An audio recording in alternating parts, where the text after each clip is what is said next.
Hello, myself Anushka Baur. I am a student of GNM first year, and today we learn about the steam inhalation process at home and hospital.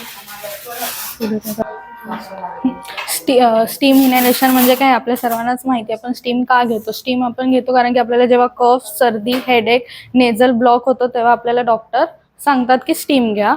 आता मी steam ठीक आता आपण preparation of patient बघणार आहोत. पेशंटला comfort sitting position द्यायची आहे आणि आपल्याकडे स्टेथिस्कोप हवा आहे. प्रिपरेशन ऑफ पेशंटला आपण सिटिंग पोझिशन द्यायची आहे. पण पेशंटला स्टीम देताना लाईट्स ऑन पाहिजेत पण फॅन ऑफ पाहिजे. तर मी आता तुम्हाला स्टीम इनहेलेशन करणार आहे. तर तुम्ही ठीक आहे. तर आता मी तुम्हाला प्रोसिजर सांगते, तुम्ही तशी फॉलो करा.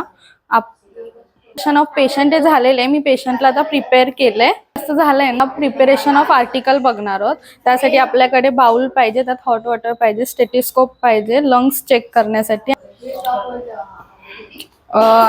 स्टेथिस्कोप आपल्याला लंग्स साऊंड चेक करण्यासाठी हवा आहे आणि वॉच हवी आहे की आपल्याला टाइम मेजर करण्यासाठी. आता आपलं प्रिपरेशन ऑफ आर्टिकल झालेलं आहे. आता आपण प्रोसिजर बघणार आहोत. प्रोसिजरसाठी ते हॉट वॉटर घेतलेले बाउलमध्ये जर डॉक्टरनी मेडिसिन प्रिस्क्राईब केली असेल तर ती जर प्रिस्क्राईब केली असेल तर आपण ह्यात ती मेडिसिन टाकायची. आम्ही टाकलेली नाहीये. सो आता मी ह्यांना स्टीम देते. कपडा कुठे? आपल्याकडे एक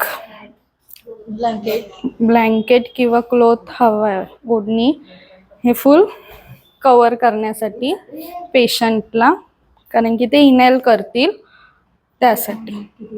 आणि ते आपल्याला 8 ते 10 मिनिटं त्यांना स्टीम द्यायची आहे. काय थांबा. आता आपण पेशंटला बोलणार आहोत इनहेल करा आणि एक्झेल करा. तसा पेशंट करेल.